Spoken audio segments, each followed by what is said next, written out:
अब बिहार में भी बाहर आए, एनडीए सरकार आए, और केंद्र और राज्य में जब सरकारें एक साथ रहती हैं तो उस प्रदेश का विकास होता है। और एनडीए में जो संकल्प पत्र है उसे किस तरह से देखते हैं?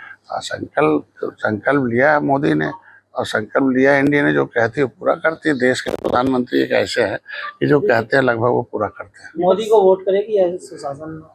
काम के आधार पर वोट होता है ना, चेहरे के आधार पर नहीं। मोदी ने काम किया है तो उसके लिए काम है। पूरे देश को राष्ट्र आत्मनिर्भर बनाया है, उस देश को उन्होंने सशक्त बनाया है, देश को विकसित बनाया है, अर्थव्यवस्था सही किया है, टेक्नोलॉजी डेवलप की है, इंफ्रास्ट्रक्चर डेवलप। तो ऐसे नहीं है कि खाली जुबानी जंग से हम वोट ले रहे हैं। हम काम किए हैं, पहचान दिए हैं, तब वोट आ रहा है, ऐसे नहीं है। कांग्रेस को किस तरह से देखते हैं आप? अब कांग्रेस एक डूबता हुआ जहाज है, और जो भी उसमें बैठेगा डूब जाएगा। राहुल गांधी का एक बयान आया था जिसमें उन्होंने कहा था कि अगर वोट के लिए तो नरेंद्र मोदी को नाच में वो नाचेंगे। देखिए, यह मर्यादित लोग हैं जो मर्यादा को उल्लंघन करता। हम लोग मर्यादा पुरुषोत्तम भगवान राम के आद बाल सखा निषाद राज के बल से। यहाँ भारत मर्यादित लोगों के लिए है। यहाँ के संस्कार के हिसाब से बोली भाषा सही की जाती। देश के प्रधानमंत्री के खिलाफ टीका टिप्पणी करने का मतलब अंतर्राष्ट्रीय स्तर पर आप अपने को साबित करते हैं कि हमारे अंदर इतनी क्षमता है बोली भाषा। और जिसके पास जो संस्कार होगा वही उसका व्यवहार होगा, वही उसका जुबान होगा, वही निकलेगा। और क्या, किसान कहते हैं चुनावी स्टंट होते हैं, घोषणा पत्र जारी होते हैं, पर वो घोषणा पत्र जीतने के बाद लागू नहीं किए जाते। हमको लगता है कि अगर घोषणा पत्र लागू नहीं हुए होते तो विपक्ष एक एक आदमी कहता कि ये घोषणा में लिखा था, मोदी ने लागू नहीं किया, ये घोषणा पत्र लागू नहीं था। तो पिछला घोषणा पत्र हमारा लागू है, इसीलिए वो नहीं कुछ कह पा रहे घोषणा पत्र पर। तो इसीलिए ऐसे कह देना किसी के, आज किसानों के साथ हमारी सरकार खड़ी है। आज किसान सम्मान निधि के रूप में जय जवान जय किसान का नारा लगा लिया कांग्रेस ने, लेकिन सारे कांग्रेसी जवान हो गए, किसान बेचारे बूढ़े हो गए। 70 साल में कभी किसानों को 1 रुपए नहीं दिया। आज मेरी सरकार उनके खाते में सीधे पैसा दे रही है।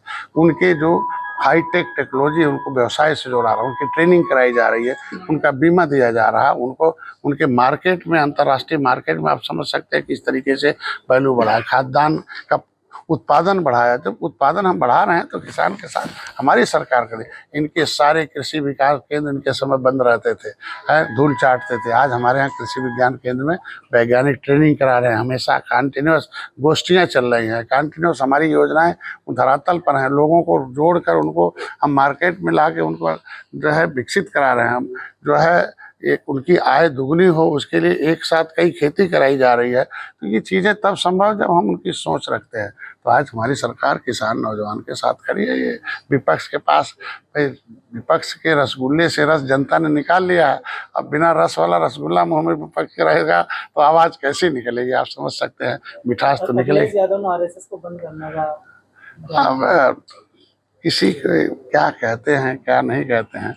आज आरएसएस राष्ट्रवाद की सोच लेकर राष्ट्र के निर्माण में खड़ा है।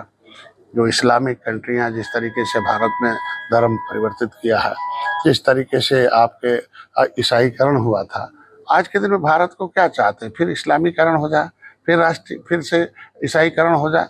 आज के दिन में कौन सी संस्था, सरकार तो जांच करा सकती है, सरकार रोक सकती है, लेकिन समाज में जागरूकता कौन करेगा। भारत भारतीयों का है, भारत भारतीय संस्कृति का है। भारत की संस्कृति दुनिया में एक ऐतिहासिक संस्कृति है कि दुनिया में प्रेम, शिक्षा, तक्षशिला, नालंदा, विक्रमाशिला जैसे विश्वविद्यालय देकर हम दुनिया को पढ़ाते दिलाते थे। तब हमारा GDP 33% था, तब हमारा GDP से एजुकेशन 75% था। तब हम दुनिया में 3 रुपये में भारत का चलता था, तो सोने की चिड़िया थी। तो ये इस्लामीकरण और ये जो है ईसाईकरण के चलते 750 वर्ष मुगलों ने गुलाम बनाया, 350 वर्ष जो है ईसाइयों ने गुलाम बनाया। तो क्या भारत को फिर से गुलाम बना दिया जाए, यही सोच करते हैं।